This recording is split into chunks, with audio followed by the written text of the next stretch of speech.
우리 옆에 분들과 우리 인사 나누겠습니다. 잘 오셨습니다. 오늘 어버이 주일이라고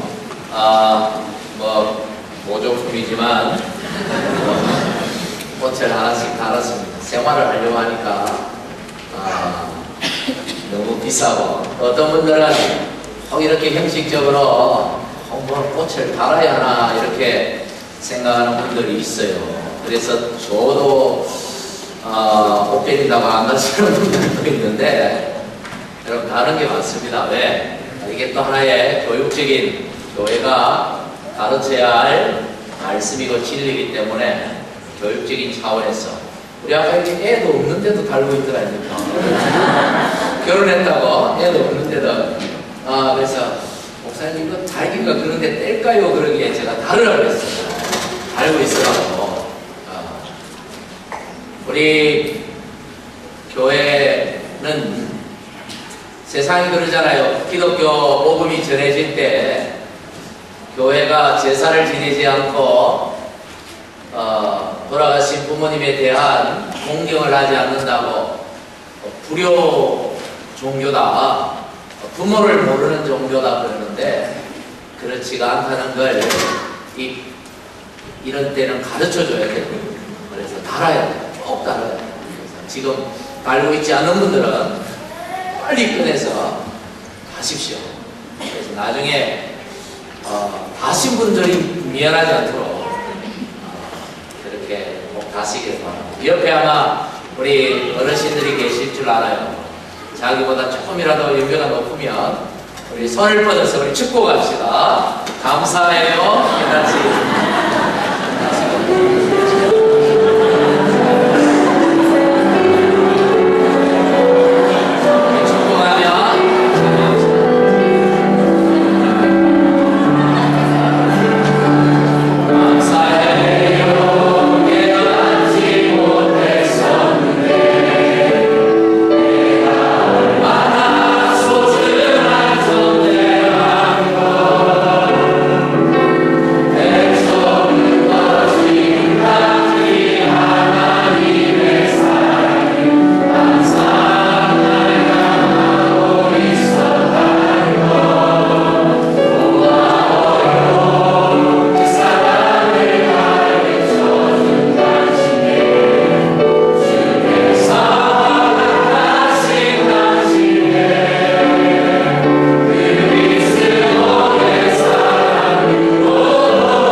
설교를 잘 안 하려고 하는 목사 중에 한 사람인데, 오늘만큼은 조금은 윤리적인 그런 설교가 될 수 있습니다.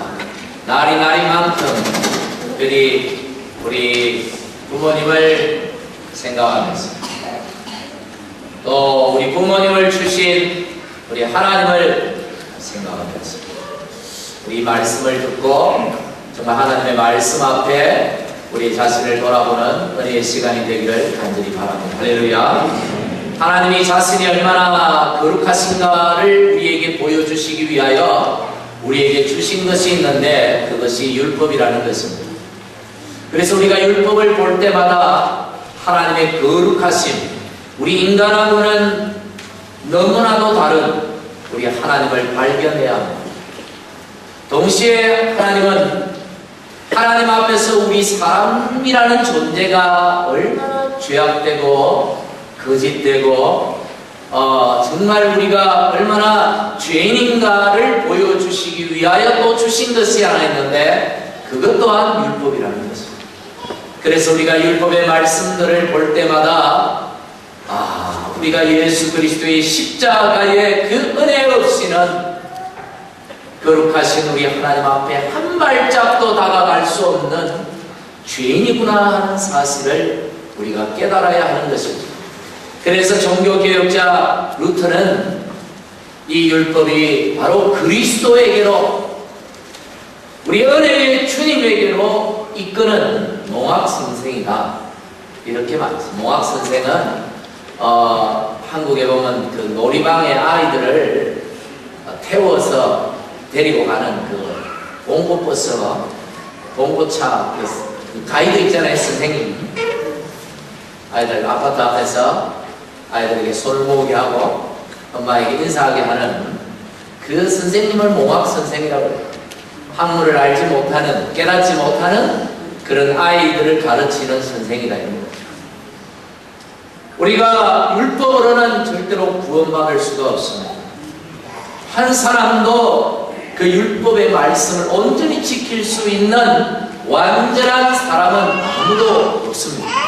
그래서 율법을 통하여 우리가 죄인이구나 하는 걸 깨닫고 예수님께로 나아가도록 이 율법이 그런 기능을 한다라는 것이죠.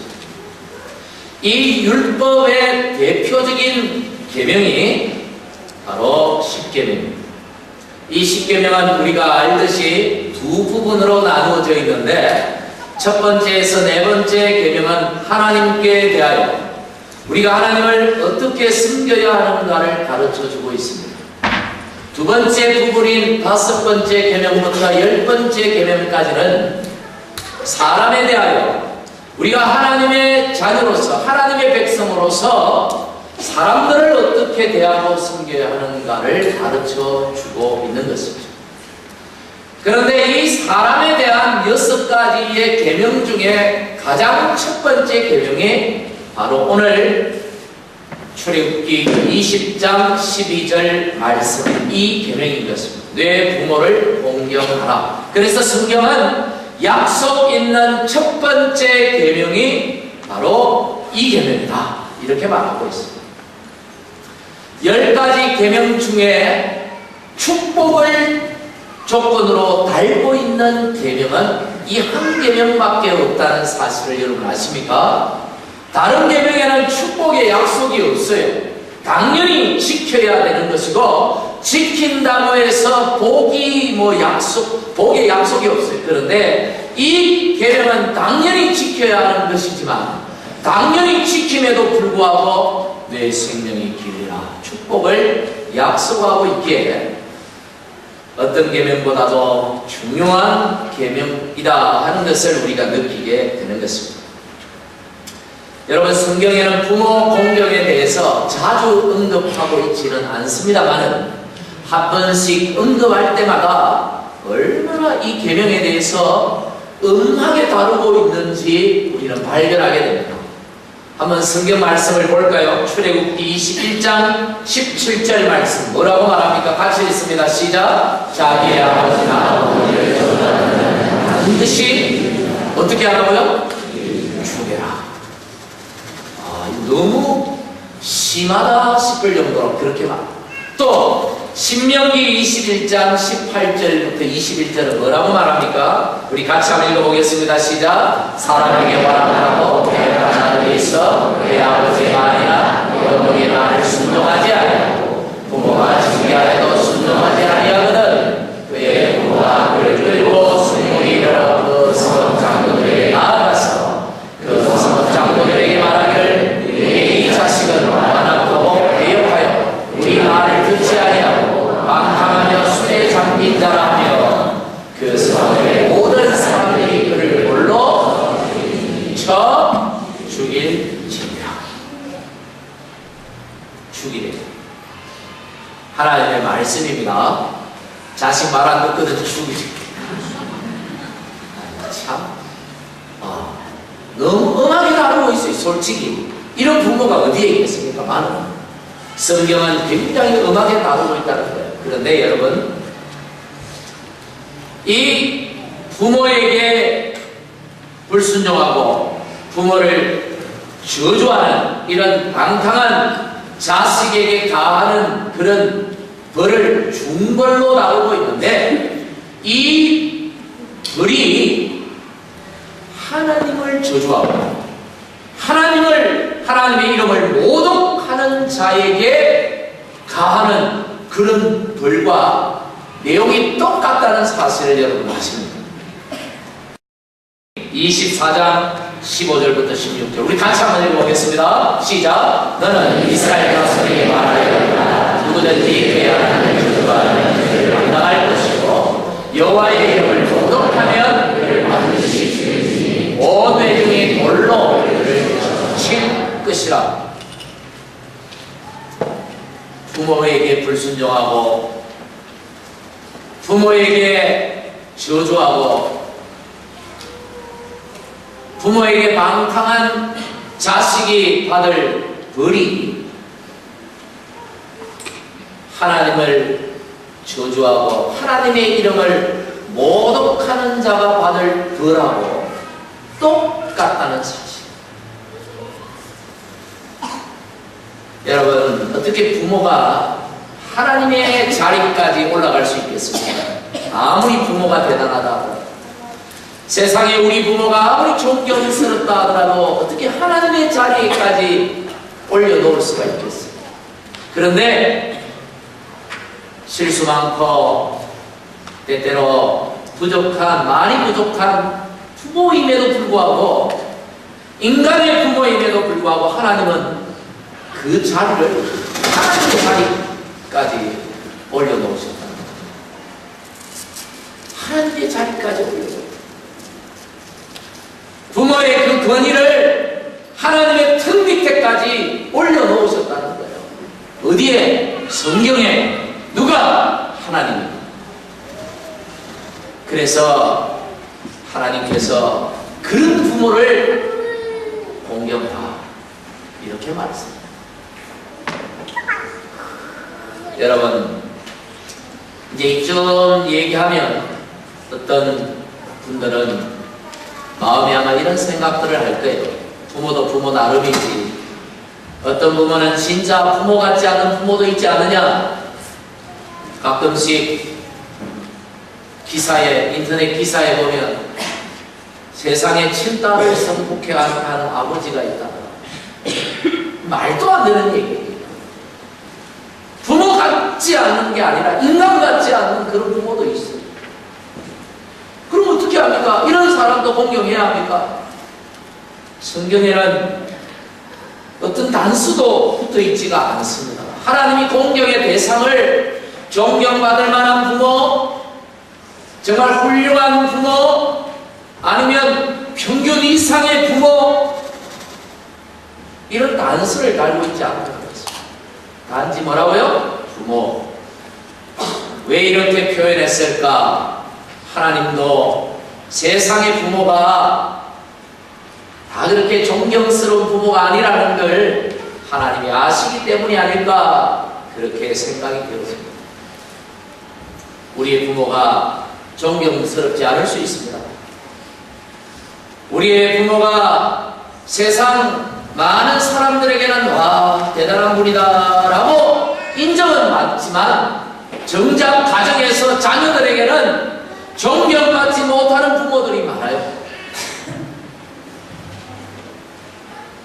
저도 목사인지라 교회에서는 뭔가 목사님 하니까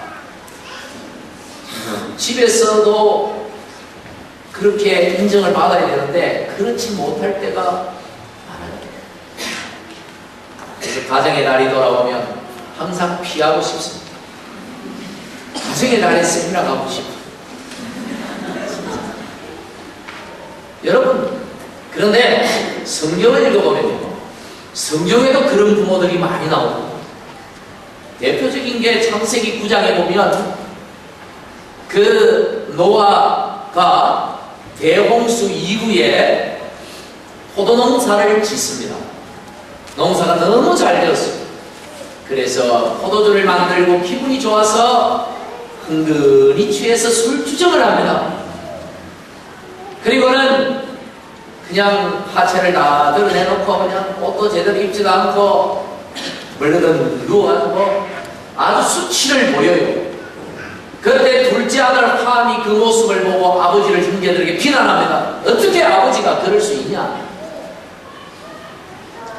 아버지가 누굽니까? 6장에 보면 당대의 의인이라 그렇게 표현했어요.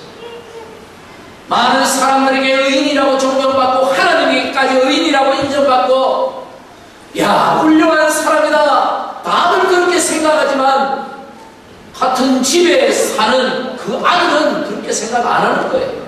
뭐 이런 아버지가 이제 이중적이고, 아버지가 의인이면 의인답게 굴어야지. 그래서 좀 몇 마디 좀 이렇게 했어요. 성경을 읽어보시면 노아에 대하여서 책망하는 건 하나도 없고, 그 둘째 아들 함이 좀 아버지를 비난하는 건 있지만 그 아들은 저주를 받았습니다. 왜 성경이 이걸 보여줄까요?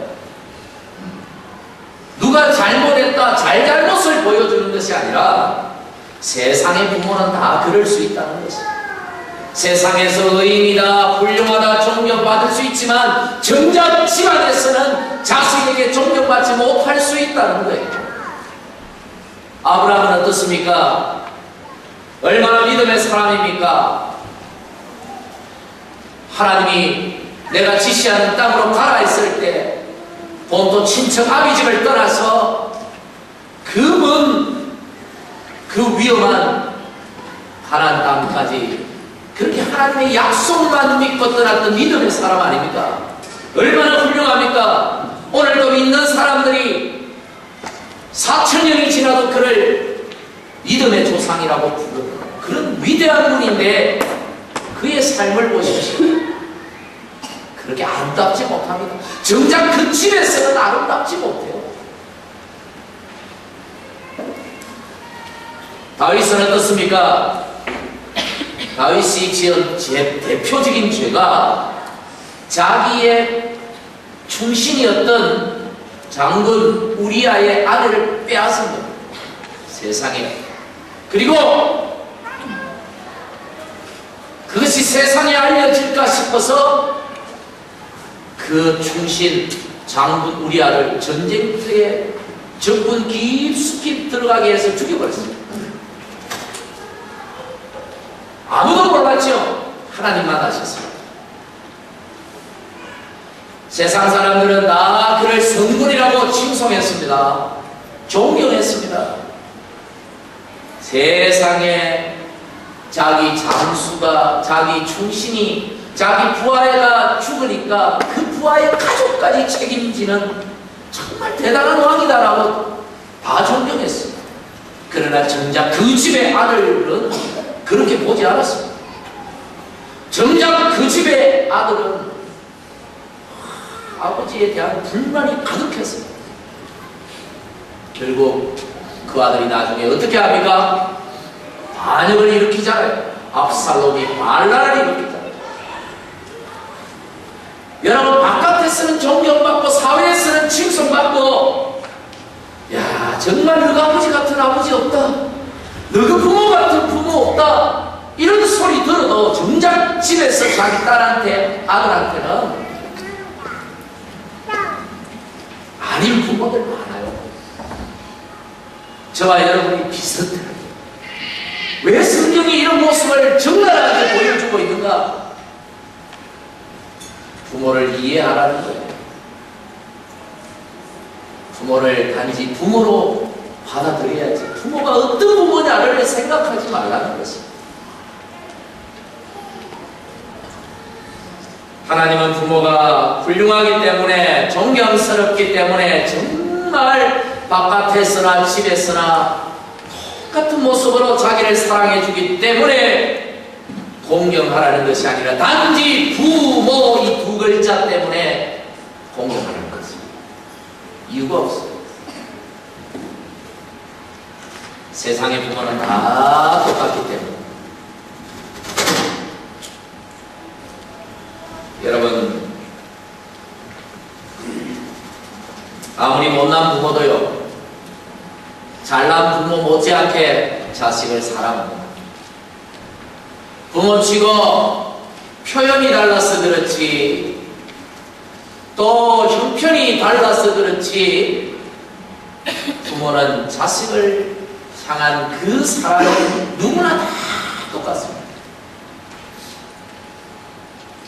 방금 다윗 얘기를 말씀을 드렸는데, 사무엘하 18장에 보면 다윗의 아들 솔로몬이 반란을 일으켰습니다.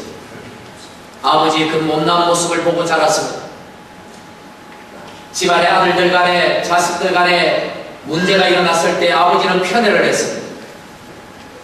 제대로 처리를 못했습니다. 아버지답지 못한 모습을 보여줬습니다. 그래서 이 압살롬은 반역을 꿈꿨습니다. 아버지를 죽일 계획을 세웠습니다. 나쁜 놈이죠. 그리고 그 계획을 실천에 옮겼습니다. 반란을 일으켰습니다. 다윗이 갑작스럽게 일어난 이 반란 때문에 도망을 쳤습니다. 다윗을 따르는 군사보다 압살롬을 따르는 군사가 훨씬 많았습니다. 결론은 다윗의 군대가 하나님의 도우심으로 이겼습니다. 압살롬이 도망을 가다가 머리카락이 나무에 걸려서 결국 요압의 군대에 결국 죽임을 당하고 말았습니다. 그때 이 사무엘 18장 33절에 보면 이 다윗이 아들의 죽음 소식을 듣고 이 나쁜 놈, 이 반역자 이렇게 하지 않았습니다. 어떻게? 중간에 그냥 읽어보겠습니다. 내 아들 시작. 내 아들 압살롬아, 내 아들 압살롬아, 차라리 내가 너를 대신하여 죽었더면 압살롬 내 아들아. 아주 시적으로 표현했습니다만, 여러분 얼마나 그 아들을 잃은 그 아버지의 마음이, 비록 반역자이지만 자기를 죽이려고 했던 아들이라도 아버지는, 부모는 자식을 끝까지 사랑합니다. 못난 아버지라도 잘난 아버지 못지않게 부모를 사랑합니다. 자식의 잘못 때문에 아파하고, 자식의 아픔이 내 아픔이고, 자식이 죄를 지었는데 그 죄가 내 죄 같고, 여러분 그게 부모의 사랑이죠. 사실 부모의 사랑은 더 못한 자식에게 더 향합니다. 10손가락 깨물어 안 아픈 손가락 없다지만 더 아픈 손가락은 있을 수 있습니다. 딸이 셋 있습니다. 큰딸은 시집을 잘 가가지고 하여튼 부잣집에 가서 잘 먹고 잘 살고 용돈도 부모에게 팍팍 줍니다. 걱정도 안 끼칩니다. 둘째 딸도 마찬가지로 좋은 데 시집 가서 잘 삽니다. 용돈도 넉넉하게 주고 걱정이라고 하는 손톱만큼도 끼치지 않습니다. 그런데 셋째 딸은 문제투성입니다. 시집 가서 부모가 반대하는 결혼을 해가지고 고생 말도 못하게 합니다. 용돈이라고 하는 요만큼도 눈곱만큼도 안 주면서 친정에 있는 건 다 가지고 갑니다. 자, 부모의 마음이 누구한테 더 갈까요? 부모의 마음이 누구한테 더 많이 갈까요? 사랑이 똑같이 갈까요? 아니, 우리 부모님 보니까 못한 자식한테 더 가고.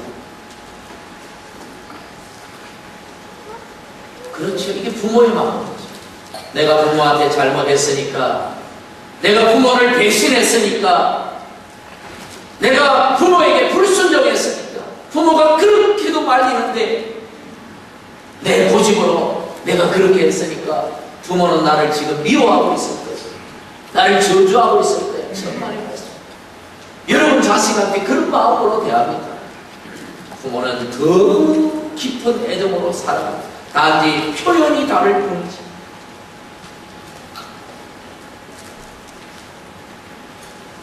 다윗이 이 압살롬의 죽음 앞에서 이렇게 통곡하며 슬퍼하는 이유가 무엇입니까?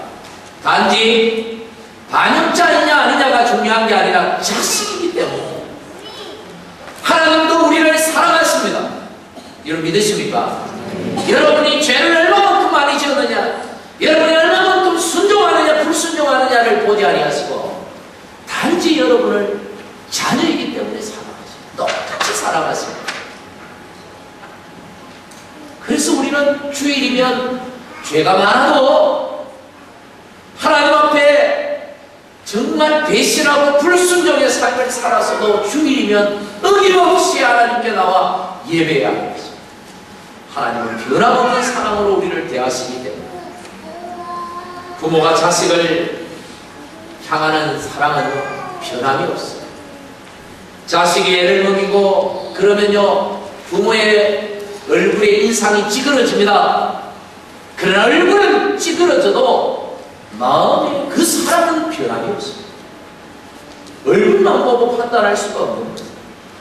자식이 공부를 못하면 잔소리를 하죠. 그럼 자식아 공부를 좀 해라 하고 잔소리를 해도 부모의 그 마음의 사랑은 변함이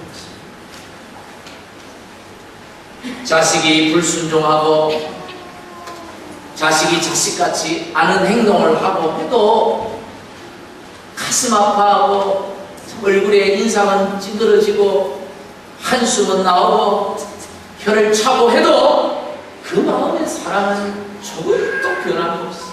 그게 부모. 그래서 성경은 하나님을 아버지라고 표현해요. 저는 이 표현이 조금 한국적인 상황에서는 좀 맞지 않다라고 생각해요. 하나님을 어머니라고 표현해요. 그래야 이게 하나님 생각하면 막 눈물이 울컥 나와요. 하나님 생각하면 저도 군대 훈련 받을 때요 힘들게 해놓고는 진짜 막 죽을 만큼 굴려놓고는 들어누워요. 들어누우니까 밤에 캄캄하게 들어눕고 불을 다 끄래요. 다 끄고는 마실제 이 노래 부르래. 그럼 막 전부 다 울고 있어요. 아니 그거하고 부모님 사랑은 무슨 관계가 있어요? 훈련받는 거하고 부모님하고 무슨 상관이 있어요? 근데 그렇게 힘들 때 어머니만 생각해도 막 눈물이 주렁주렁. 그래서 우리 한국 성경이 번역이 될 때 하나님을 어머니라고 표현했다. 이야, 모든 한국 사람이 다 예수를 믿을 텐데 아버지라고 번역을 하는 바람에 아쉬움이 많아요. 한국적인 문화가 그렇다는 거지.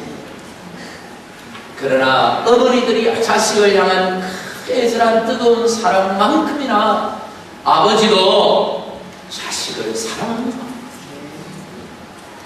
표현하지 못해서 그렇지. 제대로 표현력이 딸려서 그렇지. 아버지가 자식을 사랑하지 않는다. 거짓말입니다. 어떤 집은 더 사랑해. 우리 교회 젊은 부부들 보세요. 전부 남자들이 밥 먹고 있어요. 여자들은 밥 먹고 막 수다 떨고 놀고 전부 남자들이 먹고 있어요. 얼마나 자식의 사랑. 근데 걔네들이 크면 엄마의 사랑밖에 몰라. 이게 남자들이 겪는 고통이에요. 얼마나 억울해요. 하나님의 사랑으로 채우시기를 바랍니다. 막을 없어요. 할 수 없는데. 여러분, 하나님도 우리가 죄인임에도 불구하고 우리를 사랑하죠. 그래서 이 부모의 사랑과 이 하나님의 사랑이 얼마나 닮았는지 모르겠어요. 너무너무 닮았어요. 그러니 우리가 부모를 공경하지 않는 걸 하나님이 얼마나 싫어하십니까?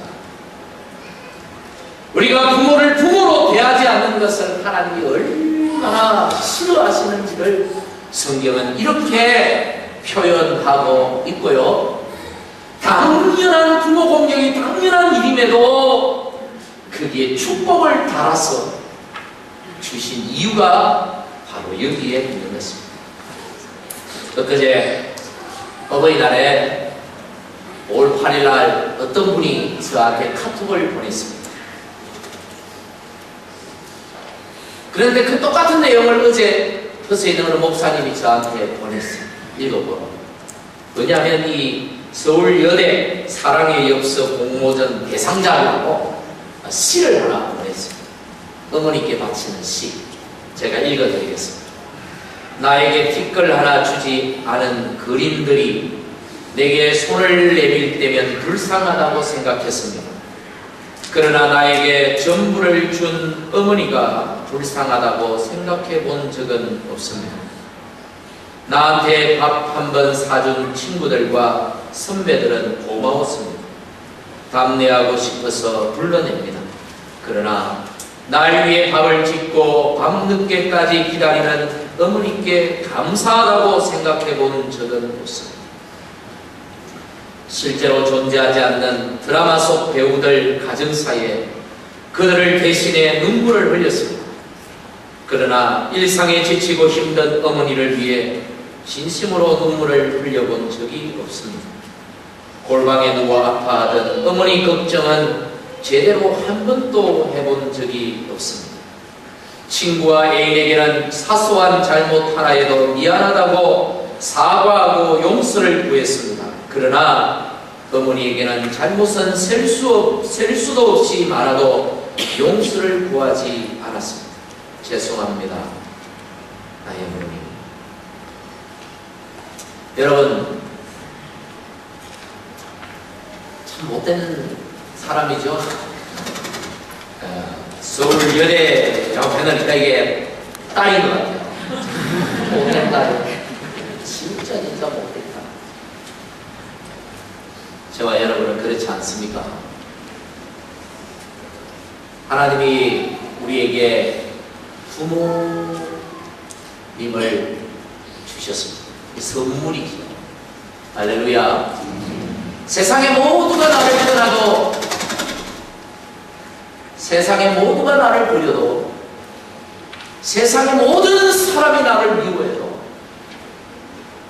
절대로 나를 포기하지 않고, 절대로 나를 떠나지 않고, 절대로 나를 미워하지 않을 두 분을 하나님께서 우리에게 주셨다는 사실. 그게 부모. 이게 하나님 주신 가장 큰 선물 중에 선물. 오늘 어버이 주일을 맞이해서 우리 큰 선물을, 가장 큰 선물을 주신 하나님께 감사하고 하나님께 영광을 돌리고, 동시에 우리 부모님에 대한 소홀했던 마음이 있다. 다시 한번 하나님의 말씀을 통해서 회복하고 표현하는 이 날이 되기를 같이 축복합니다. 할렐루야. 기도하겠습니다. 하나님 아버지, 오늘 이 날에 주님 주신 이 말씀을 생각하면서 공경하지 못한 우리의 잘못을 회개합니다. 이 귀한 선물을, 부모라는 선물을 우리에게 주시고 그분에 대하여 공경하라고 말씀까지 주셨는데도 불구하고 함부로 대하고 소홀히 대하고 존경하지 못하고 공경하지 못하고 살아왔던 지난날의 잘못들을 용서해 주시고 이제부터라도 온전히 존경하고 공경하는 저희가 되도록 하나님 힘을 더하여 주시옵소서. 예수님 이름으로 기도하옵나이다. 아멘.